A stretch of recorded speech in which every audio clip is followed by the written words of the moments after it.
নমস্কার বন্ধুরা, দিলীপী কিচেনে স্বাগতম। আজকে একটা পুডিং বানালাম আর এই পুডিংটা খুব সুন্দর হয়েছে আর খুব সহজেই তৈরি করেছি।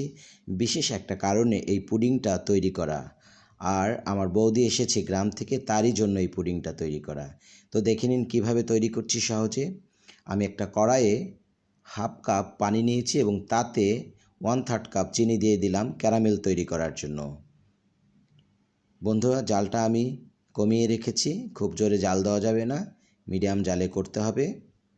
আর চিনি শিরাটা বলক এসেছে, আস্তে আস্তে কালার চেঞ্জ হচ্ছে। বেশি জোরে জাল দিলে কিন্তু ক্যারামেল পুড়ে যাবে, তাহলে কিন্তু পুডিংটা খেতে ভালো লাগবে না। যে কালার এসেছে অল্প একটু, আমি চুলার জালটা বন্ধ করে দিয়েছি। আর এই বন্ধ অবস্থায় নেড়েচেড়ে দিয়ে আমি ক্যারামেলটা তৈরি করে নিয়েছি। গরমে গরমে পুরো ক্যারামেলটা হয়ে গেছে।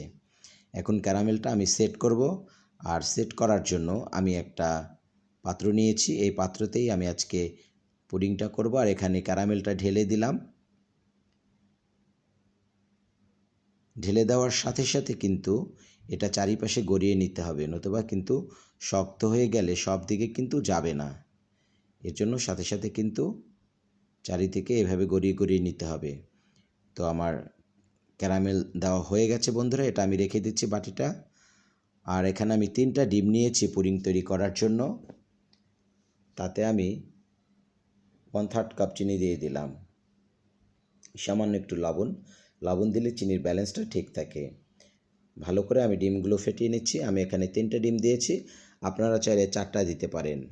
আর আমি 1/2 কেজি দুধ জাল দিয়ে নিয়েছি, সেটা ঠান্ডা করে রেখেছি। ডিম ফেটানো হয়ে গেছে। এখন 1/2 কেজি দুধ আমি জাল দিয়ে ঠান্ডা করে নিয়েছি, সেই দুধটা আমি এখানে দিয়ে দিলাম। ভালো করে মিশিয়ে নিচ্ছি বন্ধুরা, খুব ভালো করে মিশাতে হবে। আর দেখুন ক্যারামেলটা পুরোপুরি সেট হয়ে গেছে, হাতে একটু লাগছে না, অর্থাৎ ভালোভাবে সেট হয়েছে।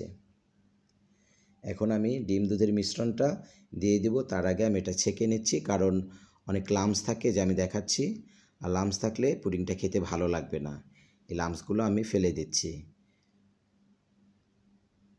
এখন আমি ঢাকনা দিয়ে ঢেকে দিব। এখন আমি পুডিংটা চুলাতে বসাবো।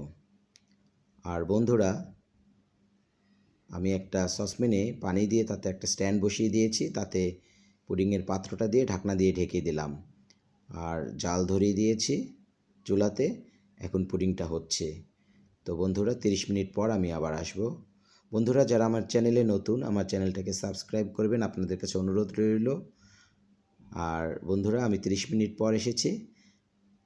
এখন আমি খুলে দেখছি কী অবস্থায় আছে পুডিংটা। আমি একটা টুথপিক দিয়ে পরীক্ষা করে নিচ্ছি। দেখুন একটু কিন্তু কাঠের গায়ে লেগে আসছে না, অর্থাৎ পুডিংটা হয়ে গেছে পারফেক্টভাবে। এই যে দেখুন কতটা সুন্দরভাবে জমেছে। আর বন্ধুরা, এটা ঠান্ডা হওয়ার জন্য, আরও ভালোভাবে সেট হওয়ার জন্য আমি নর্মাল ফ্রিজে 1 ঘন্টার জন্য রেখে দিচ্ছি। 1 ঘন্টা পর খুললাম। দেখুন বন্ধুরা কতটা সুন্দর হয়েছে।